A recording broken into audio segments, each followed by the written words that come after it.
Spurs struggled to offload players and then to loan them in the end. Do you think fans are going to be patient on this, and it might even be a situation where you're not able to bring in transfer fees for quite a few of these players? Look, it may well be the case. I mean, you just don't know. It's a funny sort of transfer season at the moment. There's a lot happening at the top end, and sort of very little below that when you look at it, from a sort of external point of view.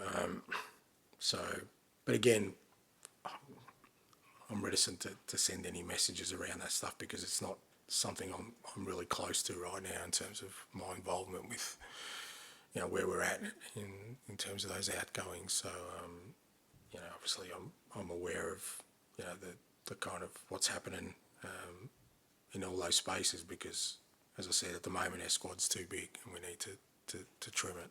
But in terms of what that's going to look like from any kind of aspect, I'm not really sure how it's all going to end up.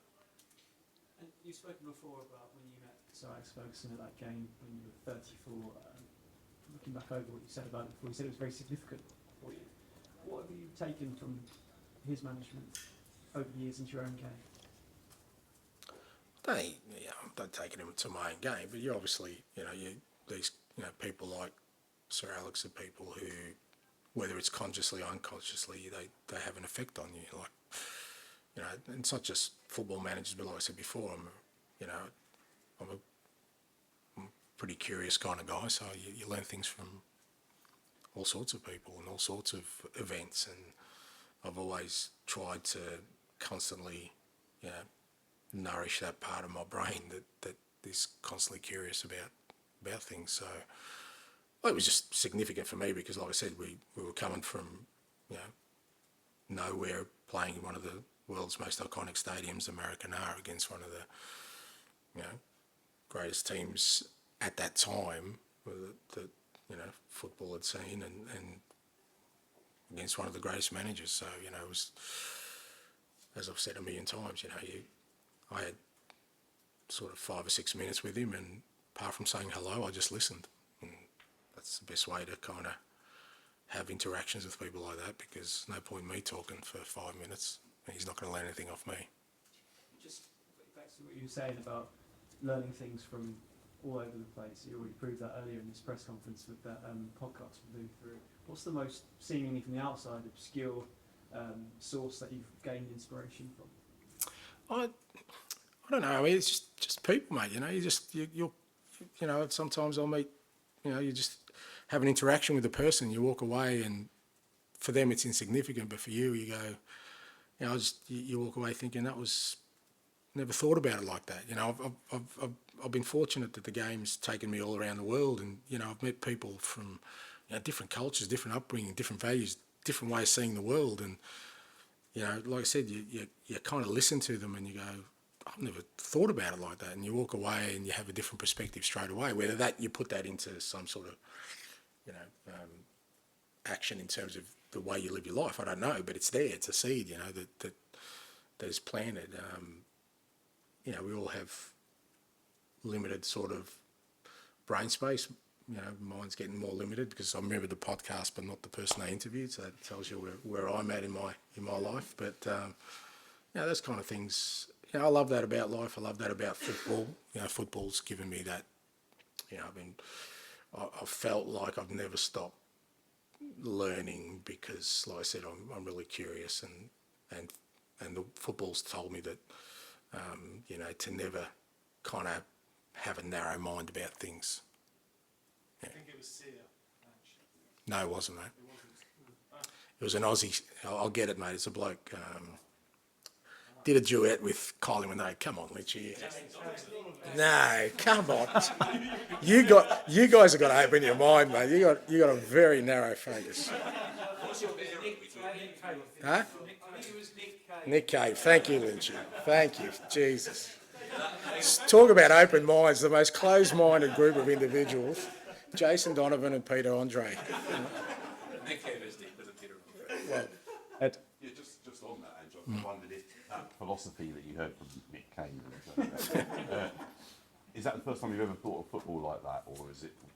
Yeah, just that expression, just hit me because there's a lot of times we talk about, people always say to me, can you keep the play, do you keep the players happy, or can you keep the supporters happy? And I just don't think that describes. You don't sort of skip into a football ground and have a smile on your face.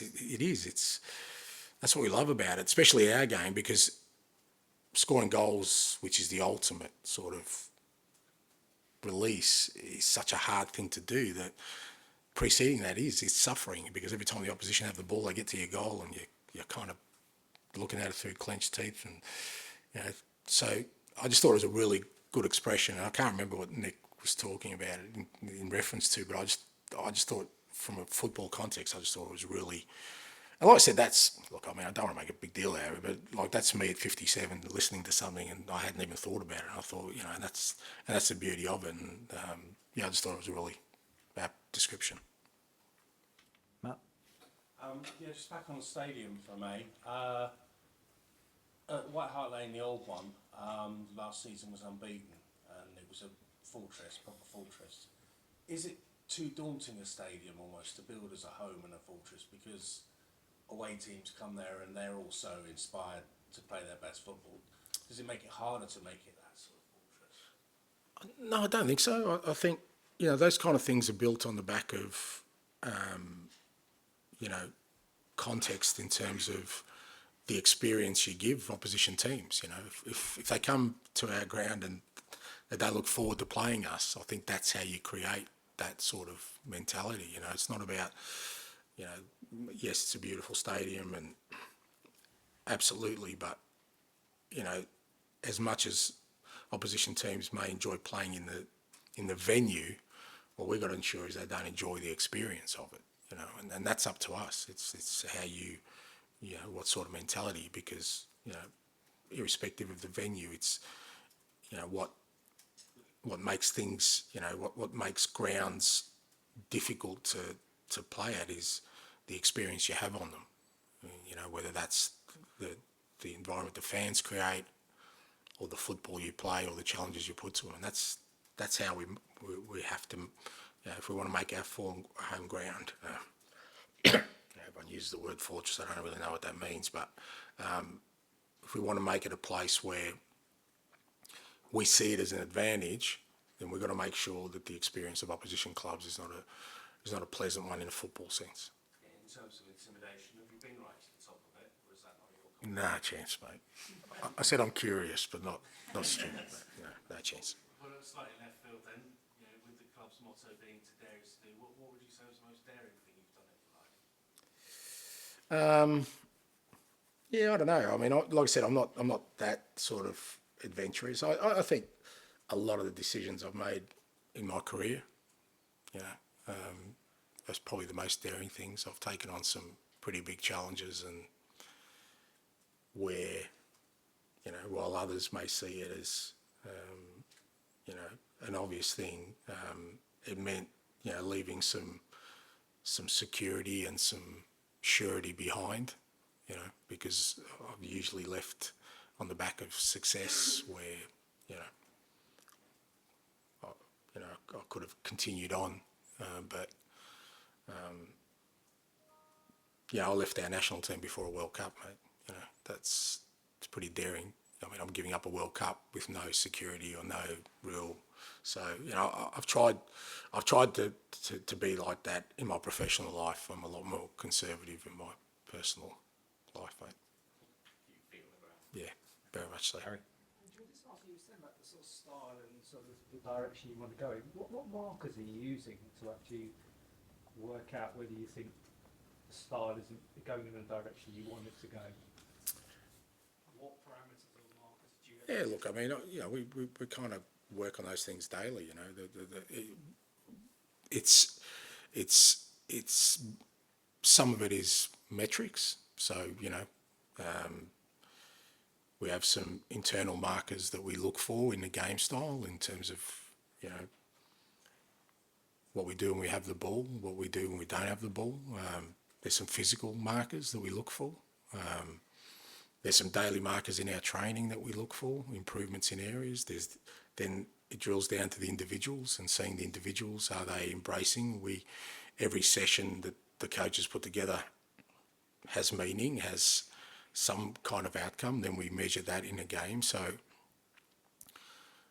you've got the scoreboard that tells you a fair bit, yeah. So, but everyone can see that, yeah. That's right. So we need to measure our progress, but it's not one or two things. It's a whole range of things. And it's why it's hard to. People say, well, where are you at? Well, in some areas we're in a good space. In other areas we've got miles to go, and that miles to go may always be there because there's always another challenge. But did we see elements of our game last week? Were we trying to impose ourselves on the game? Yes.